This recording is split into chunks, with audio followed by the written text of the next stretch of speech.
주님의 이름으로 환영하고 축복합니다.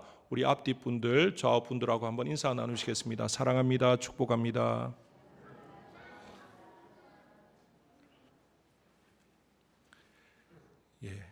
오늘 12월 둘째 주일입니다.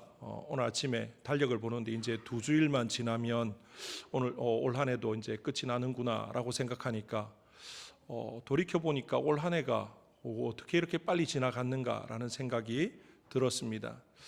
아마 우리 장로님, 권사님, 집사님들은 저보다 더 그런 생각을 많이 하시지 않을까라는 생각이 드는데요.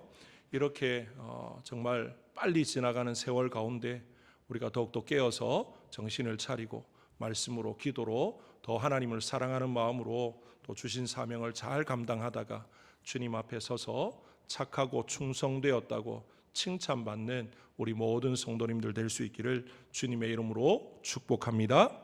오늘 이제 한 해를 마무리해가는 이 시점에 우리가 한번 이 한 해를 돌이켜보면서 우리의 삶을 점검하기를 원합니다. 우리가 흔히 하는 말 중에 콩 심은 데 콩 나고 팥 심은 데 팥 난다라는 말을 많이 사용하지 않습니까? 무슨 말입니까? 심은 대로 거둔다라는 그런 의미인 거죠. 뭔가 씨앗을 심으면 그 심은 데서 그 심은 것이 나오죠. 콩을 심었는데 거기에서 사과가 열리고 그런 경우는 없습니다. 이것은 인생사나 이제 우리의 자연 현상뿐만 아니라 우리의 영적인 부분에서도 동일하게 나타나는 것이다라고 말을 할 수가 있는 것이죠. 다시 말하면 우리의 영적인 삶에 있어서도 정말로 육체를 위해서 심으면 오늘 말씀에 뭐라고 이야기합니까? 육체로부터 썩어질 것을 거두게 된다라고 이야기합니다. 반대로 성령을 위하여 심으면 성령으로부터 영생을 거둔다라고 분명히 가르쳐 주고 있습니다. 오늘 이 말씀을 통해서 거둠의 법칙을 우리가 한번 살펴보고자 하는데요. 우리가 모르지 않습니다. 너무나 잘 압니다. 하지만 가끔씩 우리가 억지를 부리고 또 요행을 바라는 그런 마음들이 있는데 오늘 이 말씀을 통해서 그런 마음들을 다 내려놓고 정말 이 한 해를 하나님의 말씀 앞에서 점검하고 또 바로 세워서 이제 이 한 해 지나간 시간들의 아쉬움이 있다면 올 한 해 남은 기간 동안 하나님 앞에 회개하고 또 바로 잡아서 다가오는 새해에는 이런 아쉬움들은, 이런 후회함들은, 이런 실수나 죄악된 것들은 반복하지 않는 그런 저와 여러분 또 우리 모든 믿음의 가정 또 우리 교회가 될 수 있기를 주님의 이름으로 축복합니다. 먼저 거둠의 법칙 첫 번째는요, 심은 대로 거둔다라는 것입니다.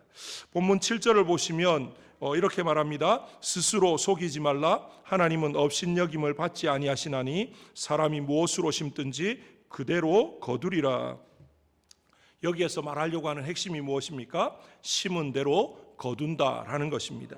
심은 대로 거두는 이것이 하나님의 법칙이고 영적인 거둠의 법칙이다라는 것이죠. 여기서 스스로 속이지 말라 그렇게 말을 했는데요. 원어의 의미를 보면 스스로 미혹되지 마라 그런 의미를 가지고 있습니다. 스스로 미혹되지 않는다 이 말은 무엇이냐면요, 심은 대로 거둔다는 영적인 법칙이 있는데 그 법칙을 무시하면 어떻게 되는 겁니까? 스스로 미혹되는 겁니다. 정말로 육신을 위해서 심어놓고는 영적인 하나님이 주시는 그런 거룩한 복을 받아 누리기 원한다? 그럴 수 없다라는 것입니다.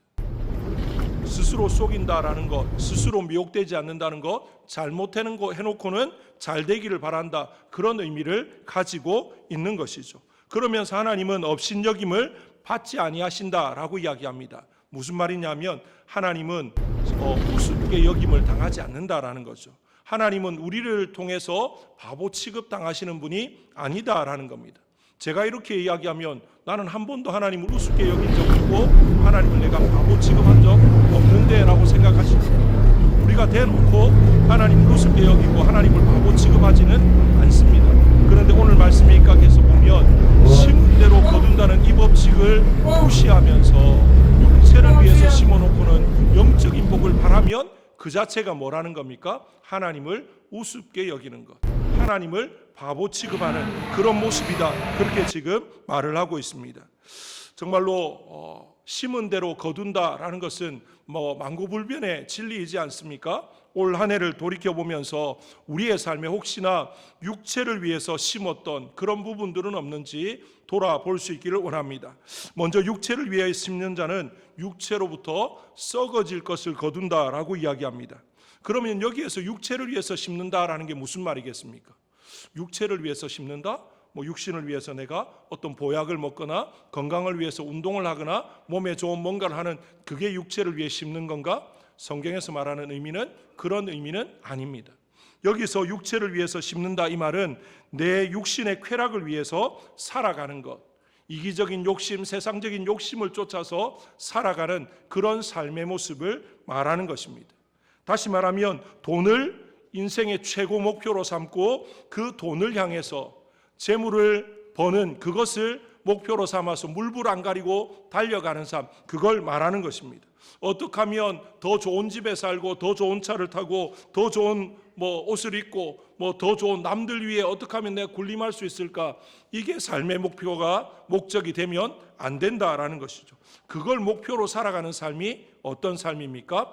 육체를 위해 심는 삶이다. 그렇게 말을 할 수가 있는 것이죠.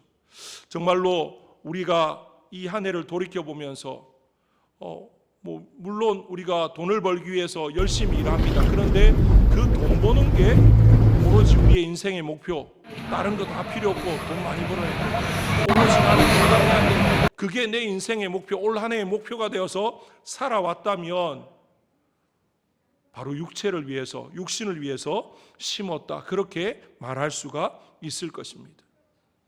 오해하지 마시길 바랍니다. 돈 자체가 나쁘고 좋은 차가, 좋은 집이 그 자체가 나쁘다, 그걸 말하는 것이 아닙니다. 그게 목적이 되는 순간 우리는 뭘 위해 사는 삶이 됩니까? 하나님의 나라와 의를 위해 사는 삶이 아니라 육체를 위해서, 육신을 위해서 세상 것을 쫓아서 살아가는 그런 삶이 된다라는 것입니다. 열심히 일해서 많은 수입이 생기는 것 좋습니다. 좋은 집을 사고 좋은 차를 사고 좋은 옷을 입는 것 좋습니다. 하지만 이 모든 것들의 궁극적인 목적이 무엇이 되어야 됩니까? 하나님의 영광. 그래서 고린도전서 10장 31절에 너희가 무엇을 먹든지 마시든지 무엇을 하든지 다 하나님의 영광을 위해 하라고 사도 바울이 말하고 있지 않습니까? 그런 것처럼 우리가 먹든지 마시든지 무엇을 하든지 그 자체가 목적이 아니라 그 모든 것들을 통해서 하나님의 영광을 드러내고 하나님의 의를 추구하고 하나님 나라를 위하는 삶이 될 때 우리가 육체를 위해 심는 것이 아니라 영적인 것, 성령을 위해서 심는 삶이 된다라는 것입니다. 오늘 말씀해 보니까 육체를 위해서 심으면 뭘 거둔다고 이야기합니까? 육체로부터 썩어질 것을 거둔다. 다시 말하면 아무것도 거둘 것이 없는 것을 말합니다. 멸망하는 것, 망하는 것을 말한다라는 것입니다. 한 가지 예를 드리려고 하는데요. 1994년 5월에 자신의 부모를 살해한 후에 집에 불을 지른 혐의로 사형 선고를 받았던 박한상이라는 사람을 혹시 들어보셨는지 모르겠습니다. 예전에 이와 관련된 저는 책도 읽어보고 또 여러 가지 많은 또 내용들을 또 살펴본 적이 있는데요. 이 박한상이라는 이 친구의 부모님은 크리스찬이었습니다. 아버지는 장로님이었습니다. 이 박한상은 어떻게 보면 믿음의 집에서 태어나서 그냥 부모님에 의해서 교회를 왔다 갔다 하다가 고등학교 2학년 여름에 수련회 가운데 예수님을 만났습니다. 그래서 예수님을 만나고 정말 신앙생활을 뜨겁게 열심히 잘 해보려고 하는데 고3이 되었을 때 그 아버지가 이제 그 집에서 출석하던 교회가 좀 거리가 조금 되었던 것 같습니다. 그래서 뭐라고 했냐면 이제 주일날 오전 예배만, 어른 예배만 드리고 다시 학교나 학원에 가서 공부를 하라는 거죠. 고3이니까. 그런데 이 친구는 학생의 예배도 참석하고 싶고 교회에서 여러 가지 많은 것들로, 왜냐하면 수련회 때 만난 그 예수님 그 사랑 때문에 뜨거워서 뭔가 열심히 하면서 내가 그럼에도 불구하고 공부도 열심히 하고 잘하겠다 그러는데 그 아버지는 무슨 말 하느냐 그러면서 이제 오전 예배만 드려라. 나중에 이제 하반기에 가서는 이 멀리까지 오는 것도 그러니까 집 가까운 교회 가서 그냥 오전에 예배 드리고 빨리 학교 가서 공부해라, 학원 가서 공부해라. 이제 그렇게 된 겁니다. 이 박한상이라는 친구가 처음에는 아버지한테 반항하면서 안 하려고 했지만 이제 그렇게 아버지 말 때문에, 강압적인 그런 것 때문에 예배에 나오지 않고 한 주, 두 주, 한 달, 두 달 지나다 보니까 그 수련회 때 받았던 그 은혜와 그 뜨거운 사랑이 점점 식어지는 거죠. 그러면서 어떻게 보면 공부를 열심히 했느냐? 그러지 않았습니다. 그러다 보니까 서울에 있는 대학이 아니라 지방에 있는 4년제 대학 가기도 힘든 그런 상황이 되어졌습니다. 그러니까 아버지가 이제 그때 당시에 뭐 한약 약재상 뭐 무슨 거기에 뭐 최고 뭐 대표인가? 하여튼 위원장인가? 뭐 그런 걸 하고 있으니까 자신의 어떤 사회적인 지위, 명성 이런 것 때문에 물어보지 않습니까? 뭐 회장님 아들은 이번에 어느 대학 갔냐고 물어볼 때 지방에 이름도 없는 그런 전문대 갔다 이렇게 말하게 그러니까 제 집에 재산은 있고 그러니까 유학을 보내버린 겁니다. 미국에 유학을 보냈는데 이제 그때부터 이 박한상이라는 친구가 어떻게 되었느냐? 그냥 술과 여자와 마약에 빠져서 완전히 허랑방탕한 생활을 하게 되었습니다. 그러는 가운데 집에서 부모님이 보내주는 뭐 한 달에 수백만 원의 돈, 그것도 부족해서 이제 막 빚을 지게 된 겁니다. 그 소식이 아버지의 귀에 들어가게 되어지고 아버지가 급하게 한국으로 호출을 합니다.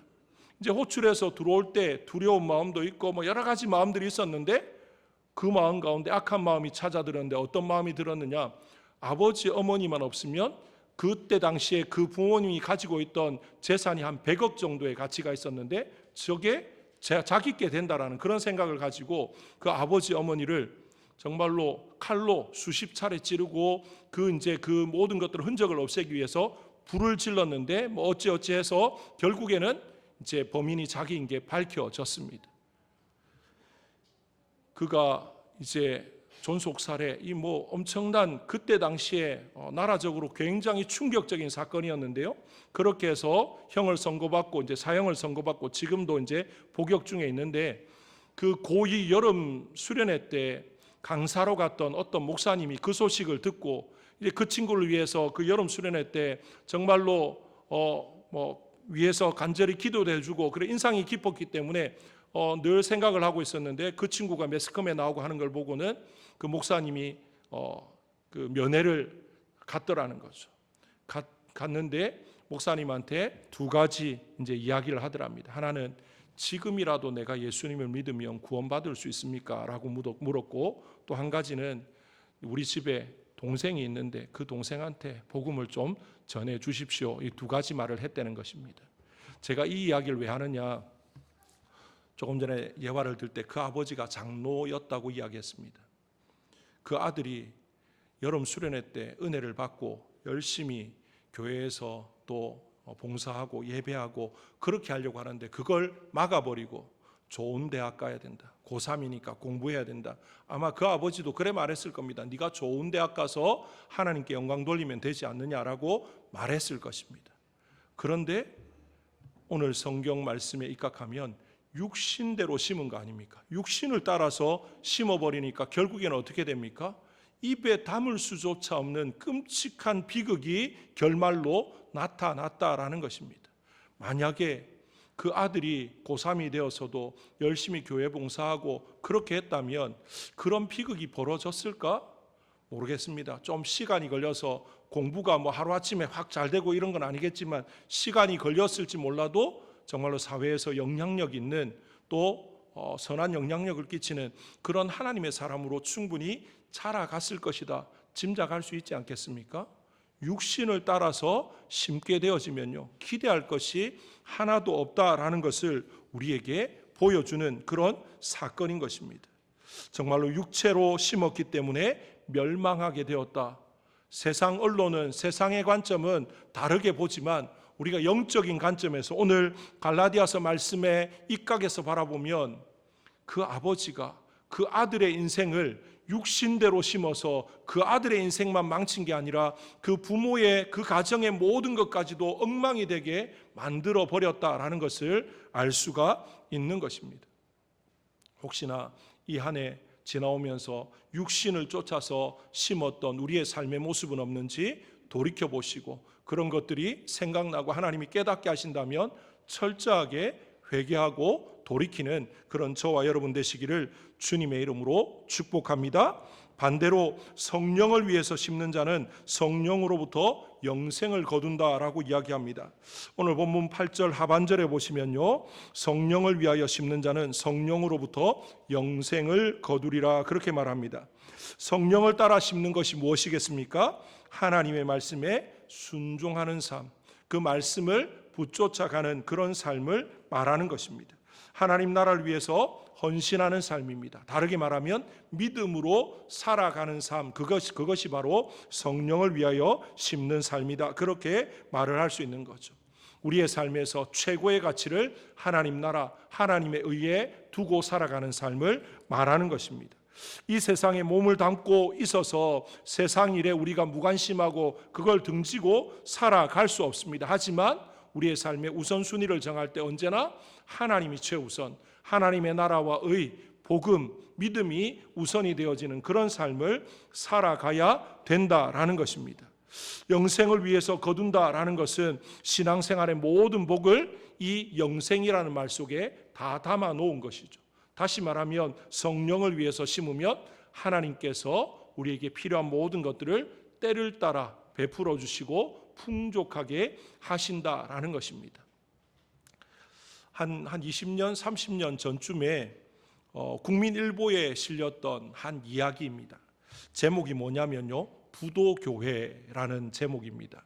왜 부도교회냐면 이제 여기에 실린 어떤 이제 한 사람이 서울에서 이제 사업을 하다가 사업이 이제 망하게 되어졌습니다. 이제 수중에 있는 돈을 다 모아 보니까 한 500만 원 정도 있더랍니다.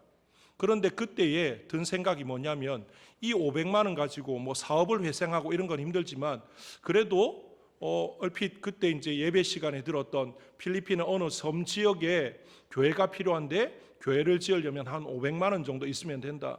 한 90년대 초반 정도라고 생각하시면 뭐 충분히 그때는 한 500만 원 하면 섬에 뭐 교회를 지금 우리처럼 이렇게 콘크리트 이게 아니라 필리핀은 비만 피하면 되니까요. 지붕 있고 이렇게 해서 지으면 되니까 한 500만 원이면 되었던 것 같습니다. 그래서 이분이 마음에 감동이 되어서 거기에 예배당을 짓는데 내가 헌금을 해야 되겠다. 어차피 이거 가지고 내가 있어도 살고 없어도 살고 이거 가지고 내 사업을 뭐 어떻게 할 수 있는 그런 건 아니지만 주를 위해서 내가 귀하게 한번 의미 있게 써보자 싶어서 이제 목사님을 통해서 거기에 헌금을 보내었죠. 그러고 이제 거기에 예배당을 지었는데 선교사님이 이제 헌금하신 분이 이런 상황이다라고 말을 했더니만 그 필리핀의 어느 섬 지역에 이제 그 성도들이 교회 이름을 부도교회라고 지었답니다. 부도가 뭐냐? 사업에서 부도 맞은 어떤 집사님이 헌금해서 지었다라고 해서 그걸 잊지 않으려고 부도교회라고 이름을 지었다는 거죠. 그러면서 그 교회 성도들이 모일 때마다 헌금해서 이 예배당을 짓게 해준 그 집사님을 위해서 계속 기도했다는 겁니다. 그런데 놀라운 게 한 1년쯤 지났는데 그 사업이 막혔고 완전히 끝장이 날 줄 알았는데 뭔가 하나씩 풀려지고 열려지더니만 사업이 이제 회생이 되어서 이전보다 더 번창하게 되어지는 이제 그런 이야기가 이제 그 신문에 실려 있었습니다. 무엇을 말합니까? 정말로 그 500만 원 가지고 뭐 그냥 세상적인 것, 그냥 육신적인 것, 인간적인 걸로 쓰지 않고 예배 시간 가운데 들었던 선교지의 그 현황을 기억하고 거기를 위해서 하나님 나라와 의를 위해서 거룩함을 위해서 심었더니만 하나님이 어떻게 하십니까? 영생의 복이라고 했는데 아까 말씀드렸지 않습니까? 그 영생의 복은 하나님께서 우리에게 베푸시는 모든 복을 포함하는 그런 상징적인 의미로 영생의 복을 말하고 있는데요, 그 복을 받아 누리게 되어진 겁니다.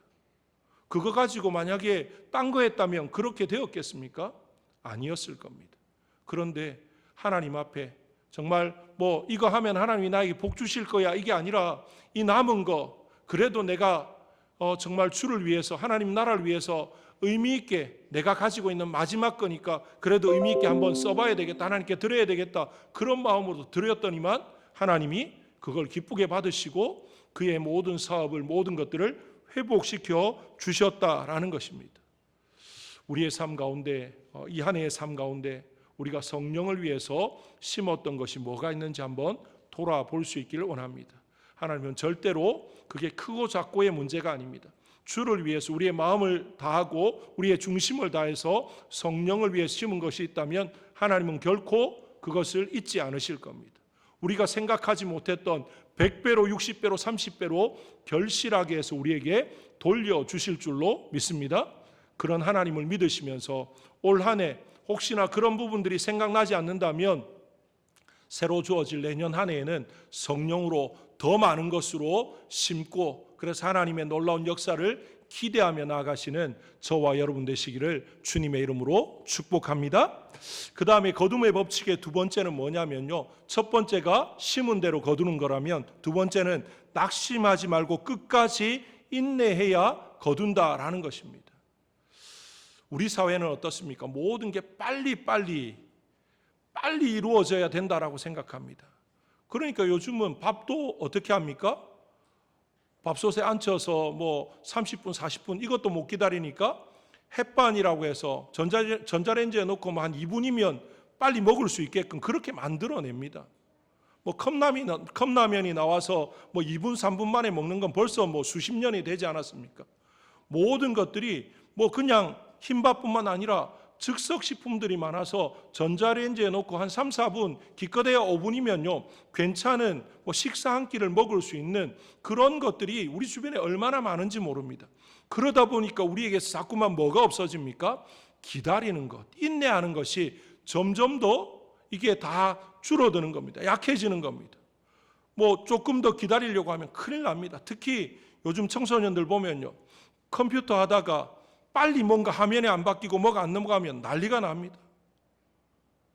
옛날에 비하면 정말 빨라졌습니다. 제 생각을 해보면요 대학 다닐 때 뭔가 자료 하나 다운받으려면 밤에 자기 전에 클릭해놓고 아침에 일어나면 한 80% 바뀌어 있는 그런 때가 있었거든요.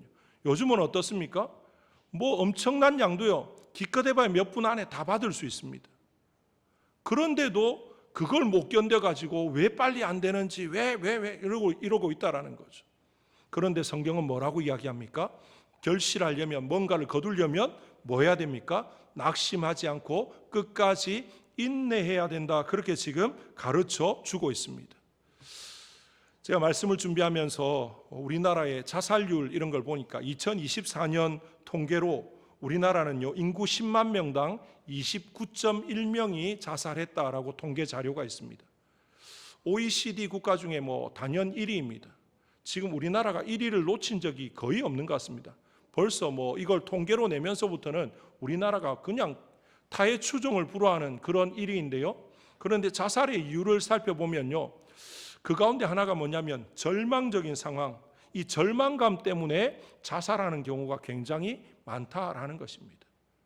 왜 그렇게 했을까 따져보니까 사업이 망해서 건강 때문에 자녀 문제로 뭐 관계 문제로 뭐 이런저런 절망감 때문에 자살을 했다라고 이야기합니다. 그런데 따져보면요 그 자살하는 사람들만 절망감을 느끼느냐? 그렇지 않습니다. 우리도 살아가면서 크고 작은 절망감들을 수도 없이 느끼지 않습니까? 절망감을 느낄 때 그냥 그 충동을 이기지 못하고 극단적인 선택을 하면 아무런 결실도 아무런 것도 거둘 수 없습니다. 그런데 그걸 극복하고 넘어가면 어떻게 됩니까? 거두게 되어지는 거죠. 땅에 씨앗을 뿌리고 일정 기간 기다려야만 싹이 나고 그리고 자라서 열매를 맺는데 심었는데 당장 뭐가 안 보인다고 안 되는가 보다 절망해서 포기해버리면 어떻게 됩니까? 그냥 계속 열매를 볼 수가 없는 그런 경우가 생긴다라는 것입니다. 자살의 이유를 뭐 제가 몇 가지 찾아보니까요. 어떤 친구는 뭐 이렇게 자살합니다. 엄마가 TV 좀 그만 봐. 초등학생인데요. 그 말했다고 방에 들어가서 목매어서 죽었습니다.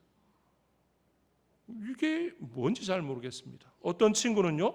시험을 쳤는데 수능 시험 500점 만점에 430점을 맞았는데요. 자기가 생각한 점수가 아니라고 뭐 옥상에서 뛰어내려서 죽었습니다. 430점이라는 점수가 형편없는 점수는 아닙니다. 하지만 자기가 정한 게 있는데 그게 안 됐다고 죽는 겁니다. 정말로 말도 안 되는 그들 자신에게는 말이 될지 모르지만 우리가 생각할 때 그것 때문에 목숨을 끊어? 그것 때문에 그렇게 해? 그런 어이없는 말 그대로 이제 자기는 그 순간에 절망감을 느꼈고 그 순간에 이제 내 인생은 끝났다라고 생각하니까 그렇게 했겠지만 그걸 참고 견디지 못하니까 더 좋은 것들을 제대로 된 결실을 볼 수가 없었다라는 거죠. 그래서 오늘 9절 말씀에 이렇게 말합니다. 우리 한번 같이 읽겠습니다. 9절 말씀입니다. 같이 읽습니다. 시작. 우리가 선을 행하되 낙심하지 말지니 포기하지 아니하면 때가 이름에 거두리라. 예, 뭔가 제대로 된 걸 거두려고 하면요 시간이 걸립니다. 인내해야 됩니다. 낙심하면 안 됩니다. 끝까지 기다리고 또 기다리고 인내해야만 제대로 된 것을 거둘 수 있다라는 사실을 우리가 기억했으면 좋겠습니다. 지나온 세월들을 돌아보시면요 낙심할 일이, 좌절하고 절망할 일이 우리에게 한 번도 없었다 그래 말할 수 있는 분은 없을 겁니다. 하지만 그걸 참고 또 인내했더니만 또 웃을 수 있었고 또 그걸 또 지나가니까 또 하나님께서 이런 은혜도 베푸셨고 또 나로 찬송하게 하셨고 감사하게 하셨고 그런 경험들이 수도 없이 쌓이고 쌓이지 않았습니까? 하나님은 앞으로도 우리에게 그렇게 역사하실 것입니다. 때로는 즉각적으로 응답하셔서 큰 은혜와 복을 주시기도 하지만 대부분의 경우에는요 인내하고 기다려야만, 좌절하고 낙심하지 않고 포기하지 않고 기다려야만 주어질 때가 더 많다라는 것입니다. 제가 몇 번 소개를 했던 적이 있는데요 지선아 사랑의 이지선 자매 이야기를 아마 잘 아실 텐데 이 지선아 사랑해라는 책에 기록되어진 글인데 한번 들어보십시오. 그는 1978년 청주에서 태어나 이화여자대학교 유아교육학과를 졸업했거든요. 그가 대학교 4학년이던 2000년도에 7월에 그 오빠의 차를 타고 가다가 교통사고가 났는데 이제 불이 나는 바람에 전신에 한 55% 정도가 굉장히 심각한 화상을 입게 되어졌습니다.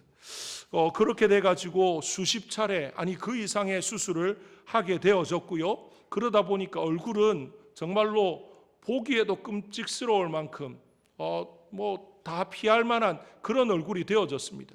그 책에 보면 헐크로 변했다 그렇게 표현을 합니다. 거기에다가 손가락에 이제 8개 손가락 마디를 절단해야 되는 이게 이제 화상 때문에 제대로 이제 뭐가 안 되니까 절단해야 되는 이제 그런 상황이 생겨났던 거죠.